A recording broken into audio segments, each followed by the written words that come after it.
पीपलापुर नाम का एक गांव था और यहाँ मीरा नाम की एक होनहार लड़की रहती थी।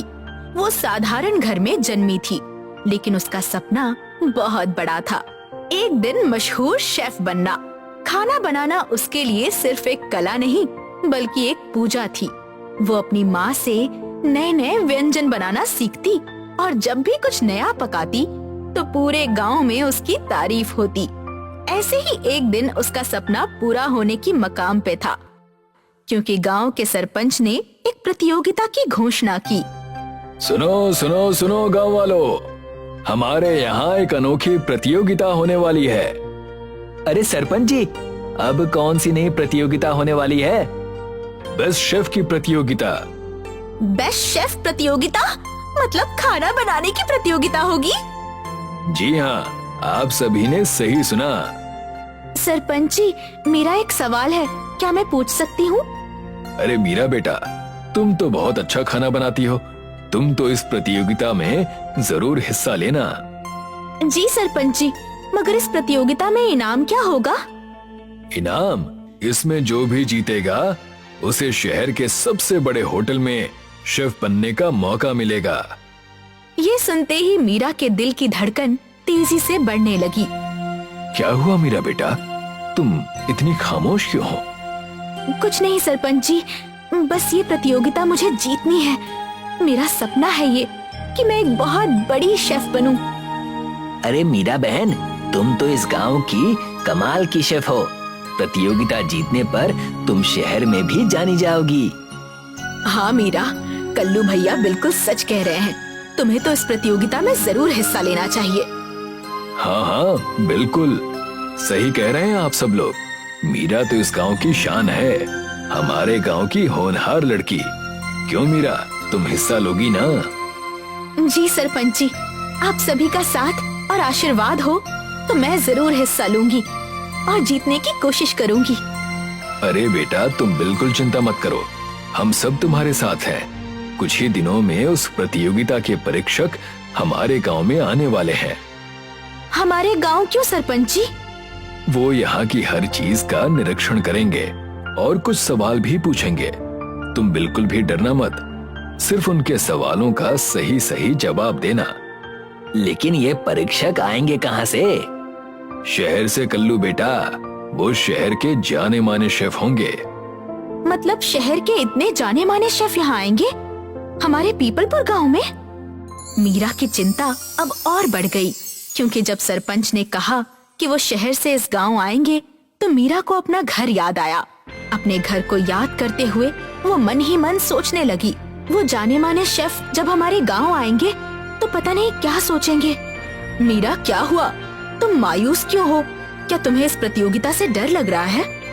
नहीं रीना दीदी, हमारे गांव में तो सब चूल्हे और घास से खाना पकाते हैं और शहर में तो सिलेंडर जैसी सुविधा होती है ना। क्या उन्हें घास और चूल्हे पर पकाया हुआ खाना पसंद आएगा? क्या धुएं और मिट्टी में पका हुआ हमारा पारंपरिक खाना वो स्वीकार करेंगे? इस बात से जरा चिंतित हूँ।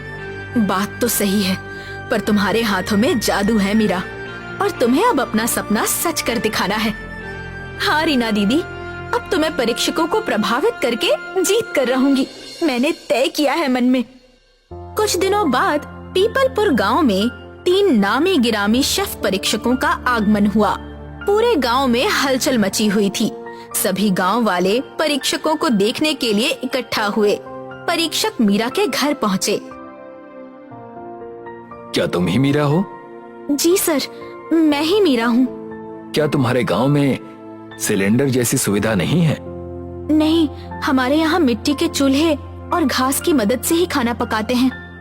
तो क्या तुम सच में सिर्फ इस चूल्हे की मदद से खाना पकाओगी?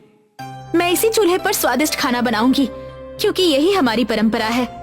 मीरा, तुम इस प्रतियोगिता के नियम जानती हो ना? हम सिर्फ स्वाद ही नहीं, बल्कि ये भी परखेंगे कि तुम्हारी शैली कैसी है और तुम कितनी मेहनत करती हो। मैं जानती हूँ सर, और इसीलिए मैंने इस प्रतियोगिता में सहभाग लिया है। मैं अपनी पूरी कोशिश करूंगी और अपना सपना पूरा करूंगी। कुछ समय में प्रतियोगिता शुरू हो गई। मीरा ने खाना पकाना शुरू कर दिया। उसने हाथों से सूखी घास ली और जलाने की कोशिश की, लेकिन गांव की तेज हवा बार बार आग बुझा रही थी। क्या ये लड़की सच में खाना बनाएगी? हाँ, यही सवाल मेरे मन में भी है। क्या होगा, देखते हैं। बगैर गैस और आधुनिक सुविधा के कोई शेफ कैसे बन सकता है? अभी तो ये देखना है कि ये चूल्हा कब जलने वाला है और कब ये खाना पकाएगी। मीरा को ये बातें सुनाई दे रही थी। इस बार उसने घास को सही तरीके से जमाया और आग जलाई। थोड़ी देर में चूल्हे से तेज लौ उठी। यहाँ मीरा जीत चुकी थी। वो मुस्कुराने लगी और खाना पकाना शुरू कर दिया। अरे वो देखो, मीरा क्या बना रही है? मखमली बाजरे की रोटी बना रही है। देखो तो वो रोटियां धीरे धीरे फूलते हुए कितनी अच्छी दिख रही हैं, है ना कल्लू भैया? अरे बिल्कुल, पर अब वो क्या बना रही है? अब वो मिट्टी की हांडी में घी में तड़के वाली दाल पका रही है। वाह, मेरे मुंह में तो पानी आ गया। मीरा के बनाए हुए व्यंजन की सुगंध चारों ओर फैल गई। फिर मीरा ने बगीचे से टमाटर, धनिया और हरी मिर्च लाई और कुछ बनाने लगी। रीना जी, लगता है मीरा बेटी खास चटपटी सब्जी बना रही है शायद। हाँ सरपंच जी, बिल्कुल सही पहचाना। और वो देखिए, गुड़ और नारियल का हलवा भी बन चुका है। मीरा के बनाए हुए व्यंजनों से खूब अच्छी सुगंध आ रही थी, जिससे परीक्षकों का मन ललचने लगा और उस खुशबू से परीक्षकों की आंखें चमक उठी। वाह वाह, इस लड़की में कुछ तो बात जरूर है। जी हाँ, देखिए क्या खुशबू आ रही है इन व्यंजनों से। अरे वो देखो क्या हुआ, तेज हवा के कारण चूल्हा पूरा जलने लगा है। अब क्या होगा? अरे नहीं, अगर उसने जल्दी से आग नहीं बुझाई तो पूरा खाना जल जाएगा। बेचारी लड़की की पूरी मेहनत बेकार चली जाएगी। पूरा गांव अब घबराने लगा, क्योंकि आग बढ़ गई तो पूरी मेहनत जल जाएगी। लेकिन मीरा बिल्कुल भी नहीं घबराई। उसने झट से पानी से आग को नियंत्रित किया। उसकी सूझबूझ और समझदारी ने एक समस्या टाल दी। ये देख के परीक्षक और भी प्रभावित हुए। मेहनत और शैली तो लाजवाब थी मीरा की। हाँ, अब खाने का स्वाद बताएगा कि मीरा काबिले तारीफ है या नहीं, और वो बेस्ट शेफ कहलाने के लायक है या नहीं। तो देर किस बात की, चलिए अभी चखते हैं।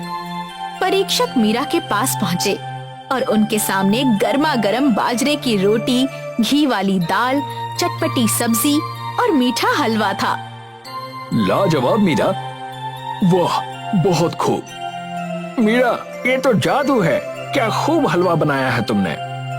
परीक्षकों को खाना पसंद आया था, पर मीरा अभी भी चिंता में थी।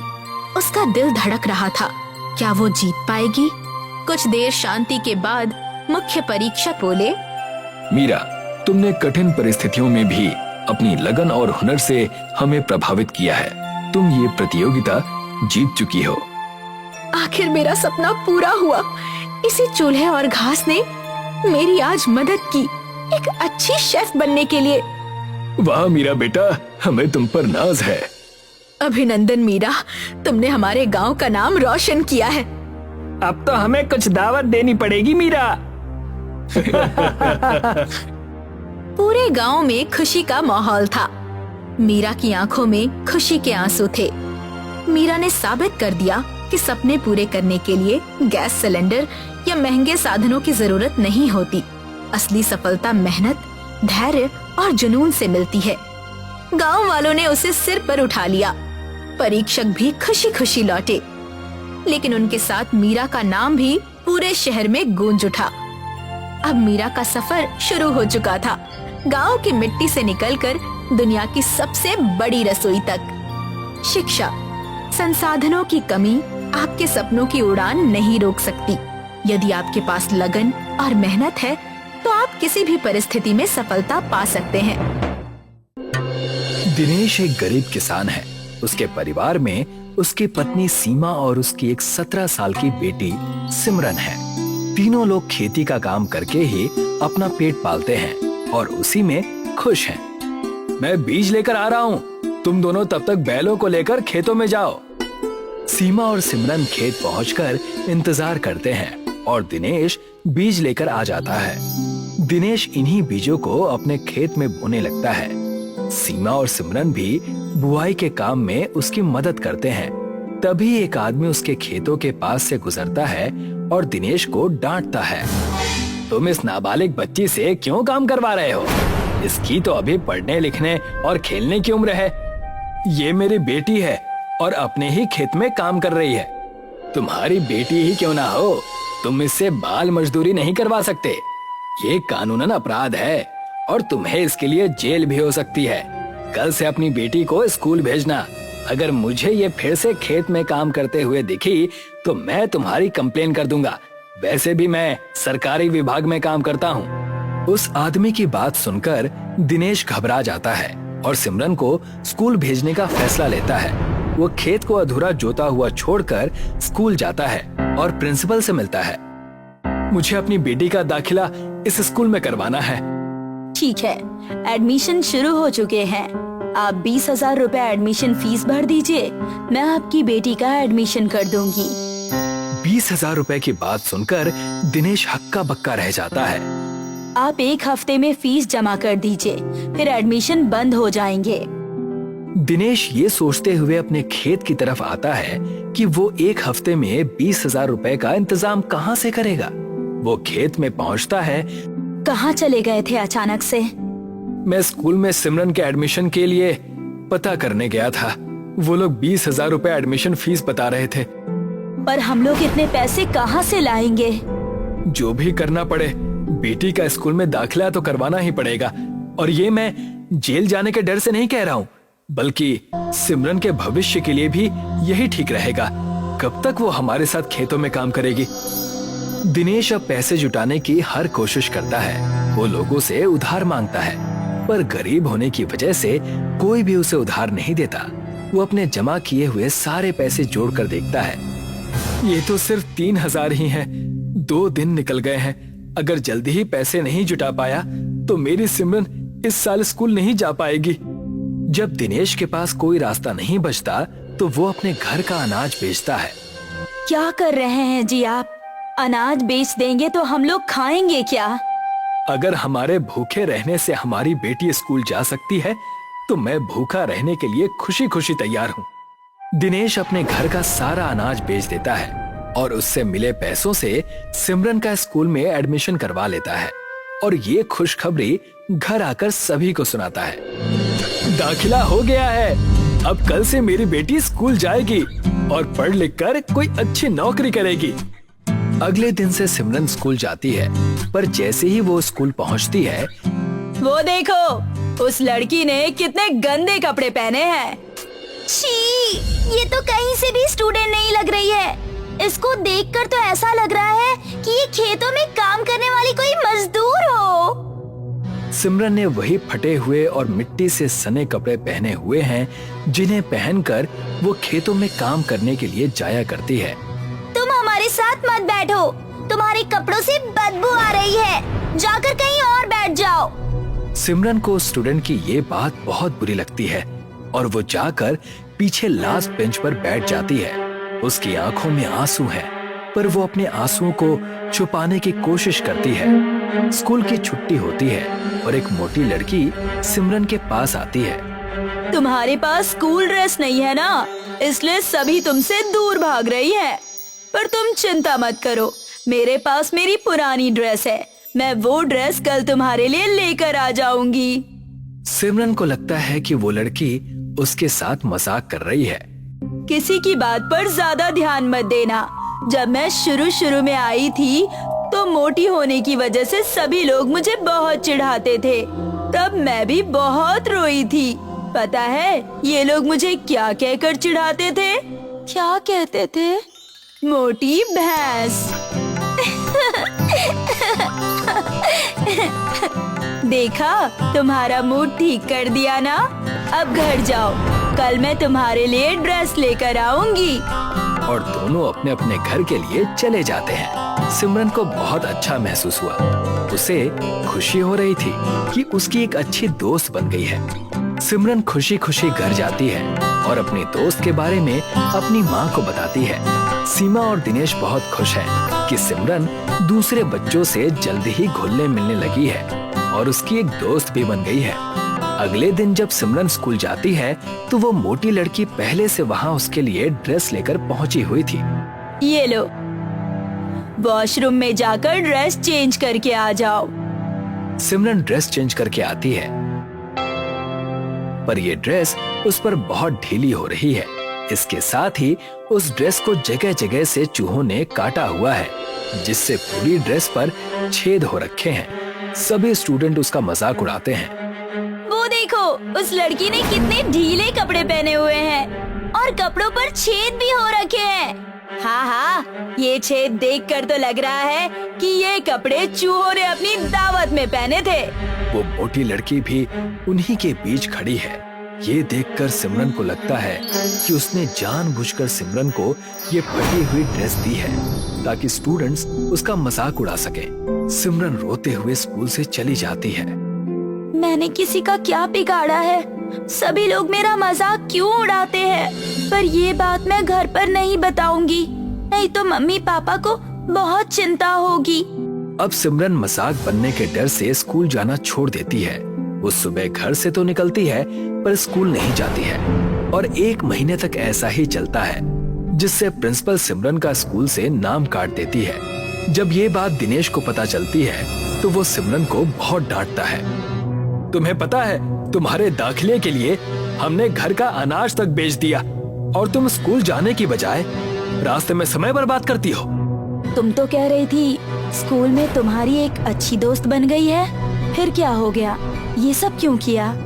सिमरन सारी बात बता देती है कि कैसे फटी ड्रेस होने की वजह से बच्चों ने उसका मजाक उड़ाया और मजाक बनने के डर से उसने स्कूल जाना छोड़ दिया। ये बात सुनकर तीनों लोग रोने लगते हैं। रोने से कुछ ठीक नहीं होने वाला है, हमें फिर से दाखिले के लिए पैसे जुटाने होंगे और स्कूल के लिए ड्रेस भी। आप पैसों के बारे में सोचिए, मैं ड्रेस का इंतजाम करती हूँ।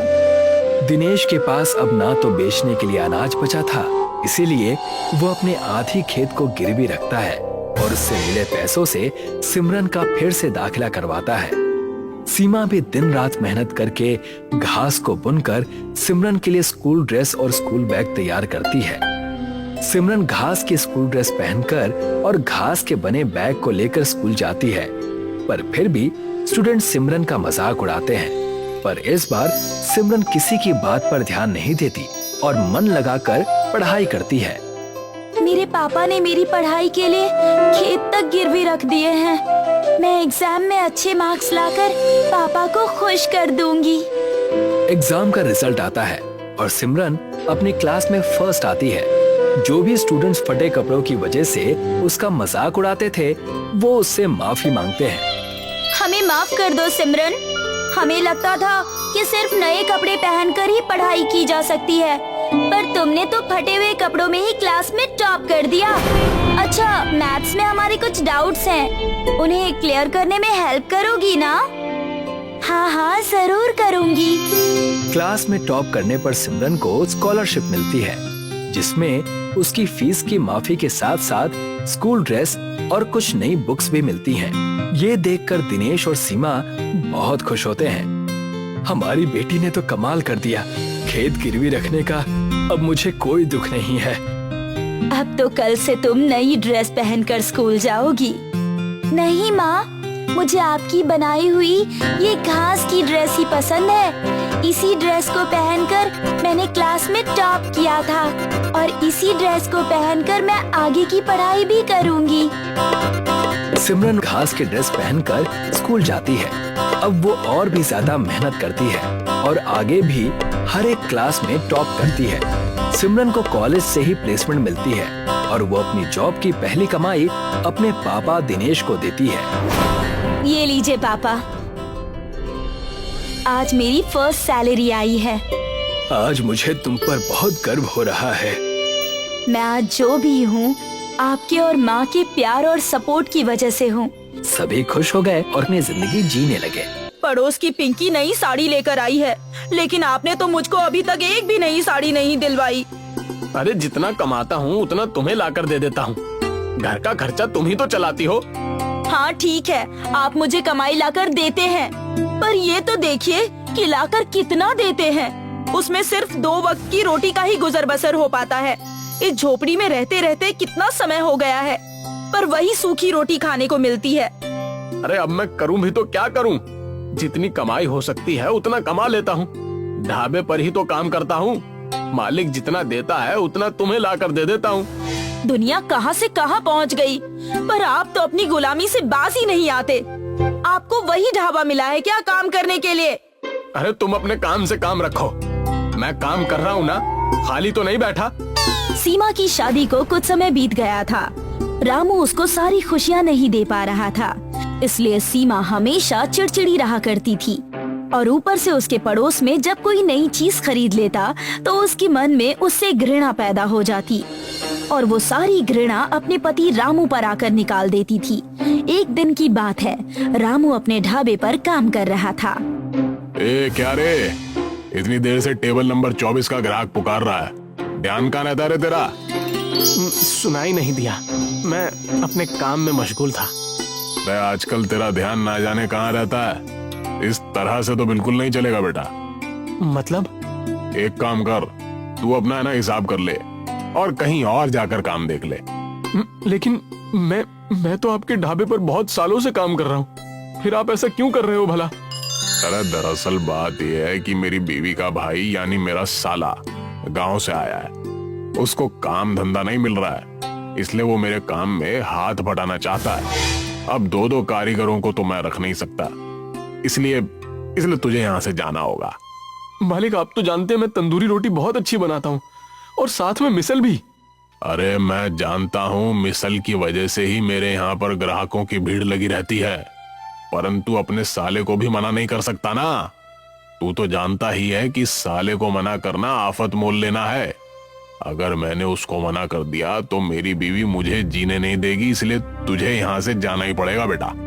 अब चाहे लाभ हो या घाटा, ये मुझे करना ही होगा। रामू वहाँ से मुंह लटकाकर चला जाता है, लेकिन उसे समझ नहीं आ रहा था कि वो काम करे तो क्या करे। करूं तो क्या करूं? सीमा तो वैसे ही मुझसे लड़ती रहती है। घर के खर्चे के लिए उसके पास पैसे कम पड़ जाते। अब अगर उसे पता चला कि मेरी नौकरी चली गई है तो जाने वो क्या कहेगी। रामू वहाँ से उदास होकर निकल रहा होता है, तभी उसको उसका बहुत पुराना दोस्त अमित मिलता है। अरे अमित, तू यहाँ? हाँ, मेरी नौकरी लग गई है, पर वो इस गांव से दूर है। तू बता, ना उदास होकर कहाँ जा रहा है? इतने समय बाद मिला है, फिर भी ऐसी दशा में।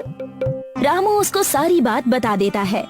देख यार, मेरे पास एक तंदूर रखा हुआ है जो किसी काम का नहीं है, और मुझे काम के सिलसिले में यहाँ से दूर जाना पड़ रहा है। तो एक काम हो सकता है, तू मेरा तंदूर ले ले और अपना एक नया काम शुरू कर ले। ये तो तूने बहुत अच्छी बात कही।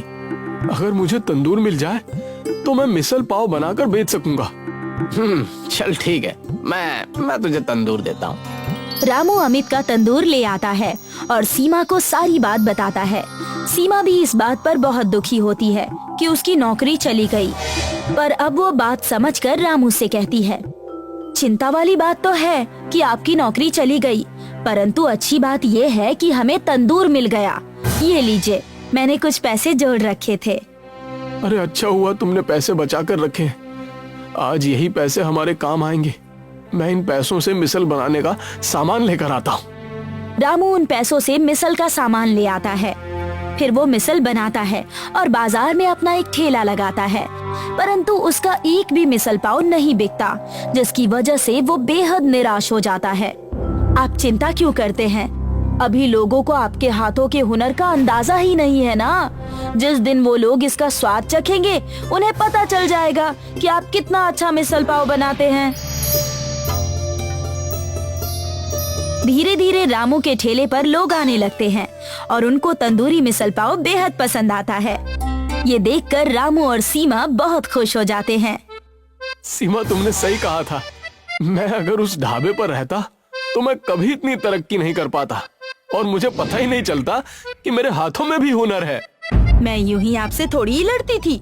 मैं चाहती थी कि आप तरक्की करें, और देखिए आज हर कोई आपके हाथ की तंदूरी मिसल पाव खा रहा है। मैंने ये काम एक ठेले से शुरू किया था और आज मेरे पास एक पक्की दुकान है और उस पर भी भीड़ लगी रहती है। ये देखकर बहुत खुशी होती है। रामू दिन पर दिन तरक्की किए जा रहा था। एक दिन उसके पास एक ग्राहक आया जो देखने में सेठ लग रहा था। अरे भाई, सुना है तुम मिसल पाव बहुत ही अच्छे बनाते हो। क्या डालते हो उसमें? बस अपना प्यार डालता हूँ, वही सबको पसंद आता है। इस प्यार की हमें भी जरूरत है। मैं समझा नहीं। अरे भाई, अगले हफ्ते मेरी बेटी की शादी है और मैं चाहता हूँ कि तुम अपना तंदूरी मिसल पाव मेरी बेटी की शादी में बनाओ। क्योंकि लड़के वाले बहुत दूर से शादी करने आ रहे हैं और मैं नहीं चाहता कि उन्हें कोई भी शिकायत करने का मौका मिले। मैं भारत के सभी व्यंजनों को चुन चुन कर अपनी बेटी की शादी में रखवाना चाहता हूँ। अरे ये तो बहुत ही अच्छी बात है। मैं आपकी बेटी की शादी में अपना तंदूरी मिसल पाव जरूर बनाऊंगा, क्योंकि ये हमारे भारत की शान का सवाल है।